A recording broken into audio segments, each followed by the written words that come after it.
Hi, so today I wanted to talk a little bit about meal planning and the way that I do meal planning. And then you'll hear a lot about planning, prepping, all of those kind of things. And there's lots of different ways to meal prep. But the first thing I like to do is start with the planning. So, as I mentioned before, I am a mom of three. My husband works full time outside of the house, so I am usually the one, plus I'm the better cook, who does most of the cooking and meal planning. Um, so that when I don't plan out kind of what I'm thinking for the week, I always run into problems. What am I going to fix for dinner tonight? What are we going to have? Something comes up and happens, and we end up with no food to eat for the night. So I like to plan my week.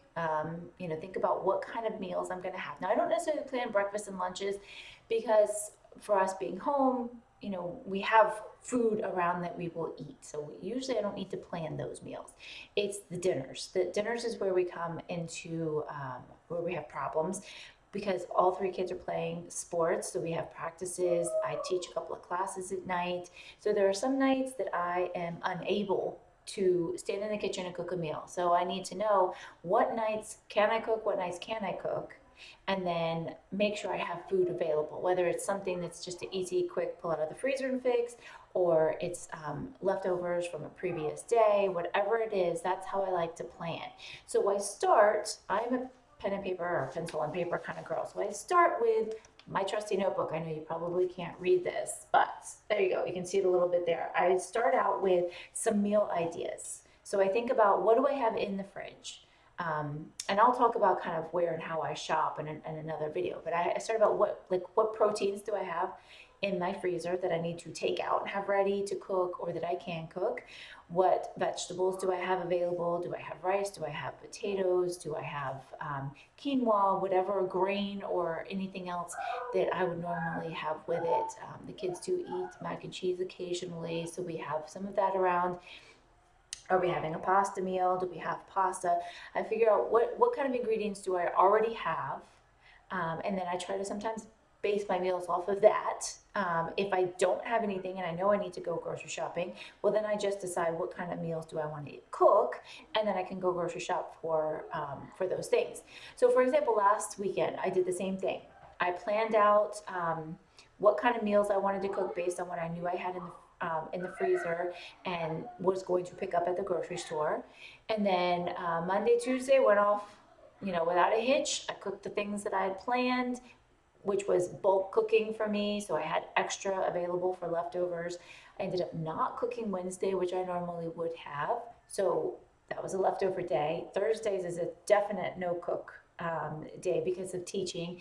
So we ended up leftovers again. And then last night we were out again with sports. So the kids had pizza and I had leftovers.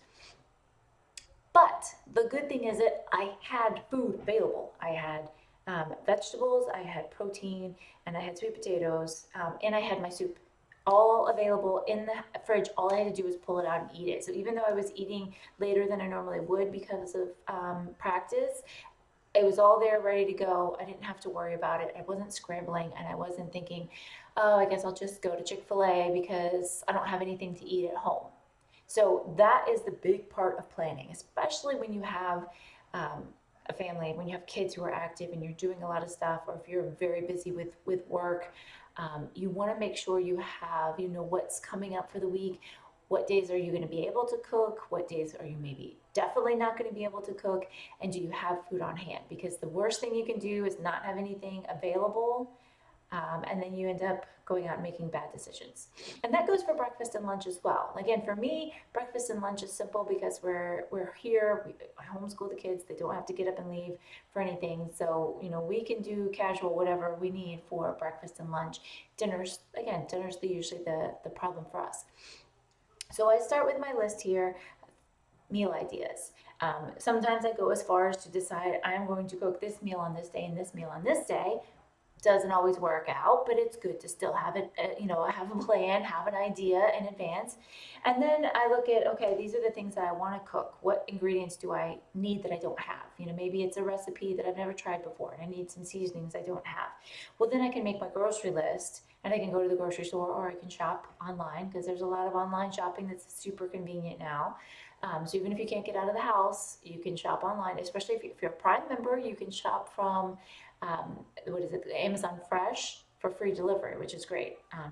The Whole Foods you have to pay for now, but Amazon Fresh is great. It's a good option. They have a lot of organic, a lot of healthy ingredients. So that's where, for me, I was always bad about going to the grocery store with no plan, maybe with a list, but I'd end up with twice as much as what was on my list because I just walk the aisles. Oh, this looks good. Oh, I'm kind of hungry and this sounds good. And I just grab things. And that's really not where you want to be because one, you're going to make some poor choices if you're hungry or you're kind of letting your mood pick what you're ordering. Plus, you don't want to walk up and down those aisles because even if you don't have a good plan. I don't know why I say massive, but a good plan in place. If you walk up and down those aisles and you're seeing all those things, it can lead to, again, poor planning.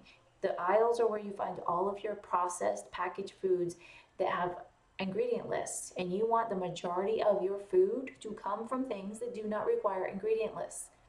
Chicken, there's no ingredients. It's just chicken. If there are any other ingredients in your chicken, don't buy it. A vegetable, they don't have to have a barcode on a stalk of broccoli because it's broccoli. We know what's in it. The only thing you want to know is it organic, is it not organic? Are they GMO'd or are they not GMO'd? So think about that. The perimeter of the grocery store, that's where you want to shop mostly because of the fresh ingredients, the fresh food that comes from nature is there.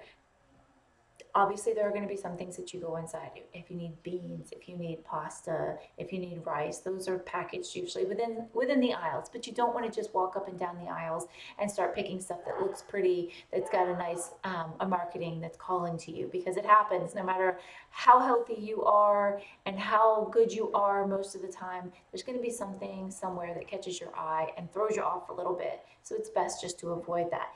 Go down the aisles for the things that you know you need instead of just strolling up and down. So once you have your list of meals that you want to cook, you have your grocery list, then you can go do your shopping. You can come home. Maybe there's stuff that you need to prep in advance. You can cut vegetables in advance. You can.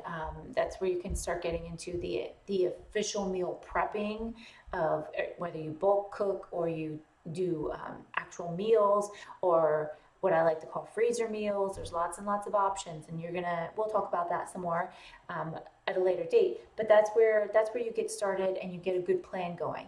And then as your week unfolds, things change. Be flexible. Maybe you need to swap what you were planning to make because something's not thought out that you needed for that day. So you swap something else that's already available, or maybe something comes up.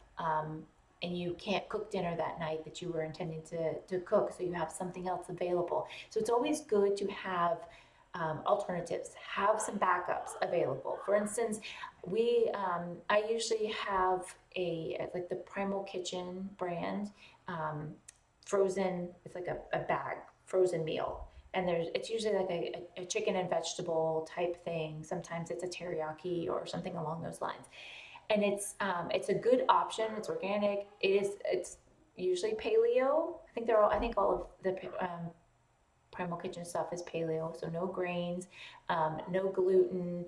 It's a good option, especially if you have allergies and sensitivities to stuff.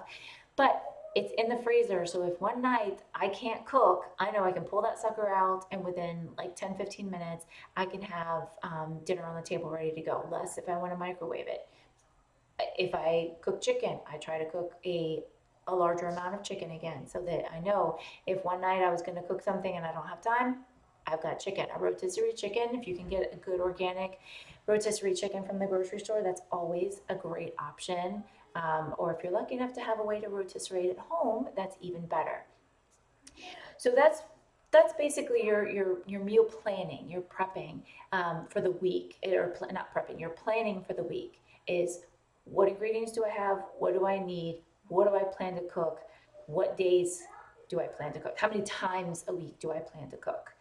Then the next step would be your individual day. And I'm going to save that. I'm going to save that for another conversation because I don't want to make this go too long. But once you've planned your week, well, then you can got some really good tips for planning through your day to make sure you get everything in. And always remember, be flexible and make sure you keep additional options around freezer, things that are grab and go, so that you don't find yourself running through the drive-through somewhere or stopping at a restaurant when you really don't need to.